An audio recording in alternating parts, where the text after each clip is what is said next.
want to keep track of, time and just go ahead and get us going so that way we have time to do all the things that we need to do.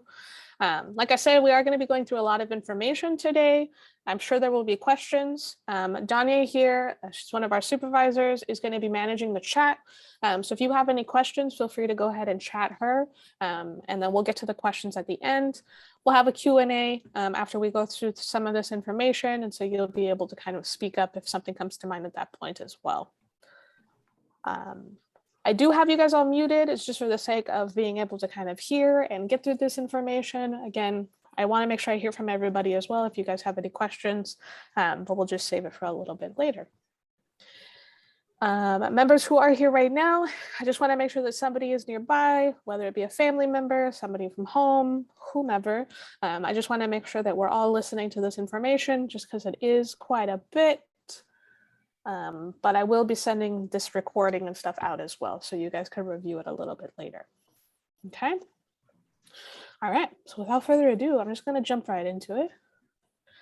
I wanted to start off with my contact information as well as Amy's contact information. I'm not sure if maybe the message was missed or what have you, just in case. I just wanted to remind everybody that Shelby is no longer the program director at the Rosecrans location. I will be your point person from this point on until we find a replacement. So here's my phone number as well as my email address. And if for any reason you can't get in touch with me, Amy's contact information is here as well. Amy's back. She's got 2 babies. She's power mom. I don't know how she does it, but she is here. She's currently teaching a class down the hall. So I'm sorry she wouldn't be here for this talk, but she was here this morning. So I'm just going to go through quite a bit of information in terms of what it looks like for us to kind of get back on site, some paperwork, and then we'll be sending up some follow-up emails. And we'll just kind of go from there. I do want to start by also thanking you for your patience and your flexibility. I know a couple months ago we made some adjustments to your service in terms of Zoom times and AM and AM and PM and PM. And I know that was quite a bit of a routine change for many of us. And I do appreciate your patience in working with us to do that, because we've been able to mobilize our staff to do the things that we need to do in terms of training, prepping the building, and just overall getting ready for us to return to on-site services. And so I know it was a little bit of a, well, why now type of situation, but I guarantee you that it's paying off now in the next few months. And so we're going to go over a lot of those details.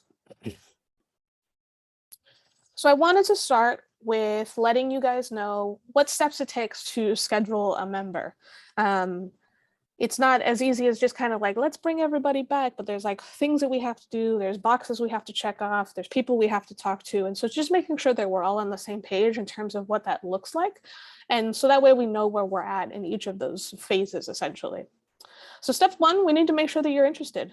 As a member, as a family, as a home, we need to make sure that everybody is interested in coming back to in-person services. With that, I need to email service coordinators. I need to make sure that Harbor is in the know so that way they can begin to include transportation services or any other type of services that you might have had prior to us shutting down, and just making sure that we're all on the same page. Harbor also has their own boxes that they have to check off to make sure that programming is a good fit. It is something that you're interested in. So again, it's just making sure that we're all good to go.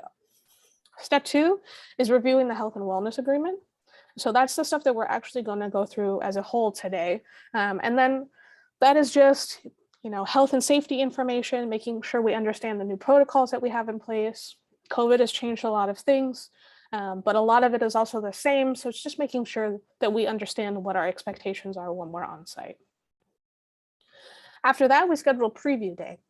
So at the end of this, I will send an email that gives you information in terms of what the preview days are. It's about a 30-minute time slot. We're looking to basically tour everybody again. So similar to what you guys did when you first started at Enjoy, you came to the building, you checked things out, you saw where the lockers were, and you got to meet some coaches, and you got to work on a small activity. Well, we're looking to do the same thing. So about 30 minutes, you'll be on site just to kind of get reacquainted. And that gives us the space to go ahead and reassess your needs as well. So that leads us up into step 4. That gives us a space to figure out, okay, what kind of goals do we need to work on? Can we wear a mask for like an extended period of time? Can we wash our hands? Can we maintain social distance? But also working on things that we like to work on, writing our name, reading, cooking, all the good stuff. So being able to understand, really what we need to start working on again. Then we move into creating an in-person plan. So after you guys have come on site, we've assessed things, we're gonna work with Paul, the behaviorist, Grace, the OT, as well as Scott, even for the music therapy, and just creating a well-rounded in-person plan. So that way we know what we need to work on. What days do we need to come in? Is in-person programming a good fit for us? And just really being able to complete like a game plan for each of our members. And then lastly, after we've completed each of these, we're going to try to set up a consistent in-person schedule. I'll go through more of the specifics in a bit. Sorry, tongue twister there. But I want to make sure that we're working towards that. That's something we want. We want to be on site. We want to be here consistently. We want to be here for longer periods of time. And so that's something that we're working towards. So where are we at? Today, you all get to jump to step 2. You're going to work through the health and wellness agreement. You're going to be able to ask questions. You're going to be able to understand what the expectations are. We're already in that phase. We'll be able to email some service coordinators and really get this kind of stuff going. For some of our members, we've already started the assessment phase based on the last town hall that we had as well, based on a lot of the members who have struggled with remote services and just trying to get them in the door first and really trying to assess their needs. Some of them need a little bit more, one-on-one care or what have you. But we are starting the assessment phase. We have had a few come on site already. We have a few scheduled for this week. Because our goal is by the end of January, hopefully, we've completed the assessment phase for all of our members. So it's everybody, including you guys, coming on site, getting to do that preview day, creating that in-person plan, and then hopefully having an in-person, consistent, ongoing schedule by the end of that. So when we come back, there's going to be some changes just because we can't have everybody back all at once. It's just not safe to do so, and we want to make sure that we're doing things in the safest way possible. So we're looking to bring individuals back in a 2 times a week schedule. So I know before you were here 5 days a week, you were here for 4 hours. We got to start slow though. We need to make sure, we've all been home for almost 2 years, so we all got to get reacquainted and get this thing, back into our routine. And so we're looking to have 2 times a week. You guys will have assigned days each week that you'd come in. And that allows us to create smaller groups. So we would work within a reduced ratio. So our groups would be 2 to 3 members, and we'd have 1 coach per group. And the goal is to have smaller cohorts. So if we have smaller groups, then we can utilize the space in the building and we can do things safer. So we can have, 1 group in the art room, another group in the exercise room, and so on. And even being able to utilize the outside space as well. It just allows us to do things in a safer way. It allows us to see members for longer periods of time. And, we're also going to be bumping up to 3 hours. So I know you guys right now are on Zoom for an hour and a half, which is great. Nothing is going to change there. But when you guys are on site, you guys will be here for 3 hours. So our AM session is going to look like 8:30 to 11:30. And our PM session is going to look like 1:30 to 4:30. Now, the days or the weeks where you have, twice a week you're on site, you still get to do Zoom the other 3 days. So you'll still get 5 days worth of programming. It's just 2 of those days we're aiming for them to be on site, and then the other 3 will be remote. Those are our options for right now. We have a few that will prefer to stay remote only, and that's totally fine too. But just so you guys know, we're not trying to cut you down from 5 to 2. We're just trying to increase it to 2 on-site days.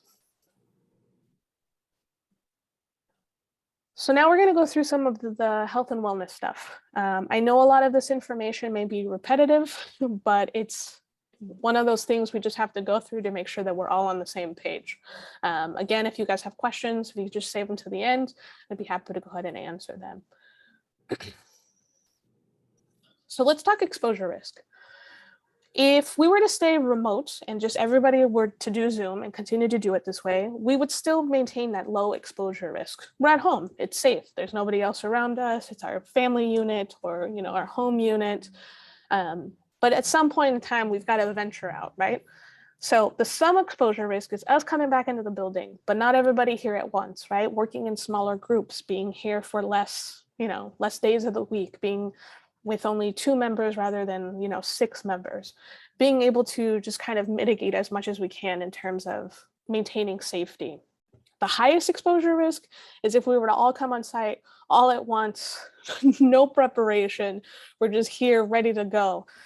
We want to get to that point where we're here 5 days a week for those 4 hours, but we've got to start off slow. So we're working towards, making sure that we're safe, we're working in those smaller groups, and we're ready to go. Again, just as a reminder, how COVID is spread. It's spread through those little spit droplets that come out of your mouth. Whether you're talking or coughing or even sneezing, that's how it's spread from one individual to the other. And so we want to make sure that we have prevention practices in place to avoid these types of, exposure risk. We're trying to keep it as low as possible. So that's where like mask wearing comes into play, social distancing when possible. Yeah, just a lot of the basic things that we've been doing, in our everyday lives now. Again, signs and symptoms of COVID. So it would be a fever of about 100.4 or higher, a cough, it's usually dry, persistent, chills, fatigue, a new loss of taste or smell, shortness of breath or difficulty breathing, muscle, body aches, nausea, vomiting, sore throat, congestion, runny nose. I think it's really important to note that a lot of these signs and symptoms are similar to that of like flus and colds. And so it's important for us to really do that body check before even thinking about coming on site. There's some paperwork that we fill out eventually, but just making sure that we're really checking in with ourselves. If we're not feeling well that day, it might just be best for us to stay home and, rest for the day and check back and see how we're feeling the next day. We want to make sure that we're keeping everybody safe on site. So like we talked about in the last town hall, there's like a priority list, right? We want to get everybody back, but we can't do it all at once. And so how do we decide? Well, first of all, like we talked about, you got to be interested to come back to in-person programming. Not everybody is. We've got a handful who are. So it's starting with them and making sure that they're going through this health and wellness agreement. Want to make sure that everybody understands COVID safety protocols. We understand what's expected of us when it's on site. And even thinking through before you even get to the building, what are you supposed to be doing? We're looking to meet with the members who haven't done well in terms of Zoom services, remote services. So like I said, we've already met with a few, and we're going to continue to do so this week and hopefully next week as well. And then after that, we get to incorporate a lot of you who are already on Zoom already and attend, quite frequently, but you guys are ready to be on site. I know you are. I'm definitely there as well. And so being able to include you guys in this process, working towards that. As well as anybody who starts and enrolls with us. We're looking to bring in some new members. So getting them to join us on site as well. Right. So in order to return, there's a few boxes we have to check off. There's a few things we got to know. One, temperature checks. I'm sure you guys have experienced this just in your like everyday life, going to a restaurant or something. But when you guys come on site, you guys will be asked, we'll be doing a temperature check just to make sure that you're within range. If for whatever reason it's high, but it's a little hot outside, we'll take a few minutes and then we'll take it again. But we just want to make sure that everybody is below the limit where they're supposed to be. There's also a health screening. So there's a form that you'll fill out before you come into the building. The coaches and myself, we fill out a form before we come in as well. We also fill one out when we leave. It just talks about how are you doing? Are you experiencing any signs or symptoms? Have you been around anybody that has experienced any types of signs and symptoms? We just want to make sure that we're doing that like self-check to really make sure that, we're going into this and doing it safely. We want to practice 6-foot distancing or social distancing as much as possible. And so with the smaller groups, we'll be able to do this. Like I said, if we have one group in the art room, they're going to be able to spread out a little bit more. It's going to be much safer in that sense. Even us working outside, we're going to be able to spread out, have a chance to take our mask off because we're outside. I know in some instances, we're not going to be able to social distance. Our coaches know what's expected of them in terms of helping out members and what they need. But trying to kind of, our members get excited and making sure, we're not having too many hugs or too many high fives and not enough hand washing. We want to make sure that things are balanced. With that, when you guys are on site, everybody is required to wear a mask. Now, I understand that this may be a challenge for some of our members, but this is also why we're doing preview days. This is also why we're trying to create that in-person plan and really getting an idea of the things that we need to be working on. The goal is to get to a point where we can wear a mask for the time that we're here. Those are things that we're, going to work towards. If we could do that already, great. If not, that's something that we're definitely going to start working on. Same goes for sanitizing and washing our hands. We want to make sure that we have clean hands. We don't want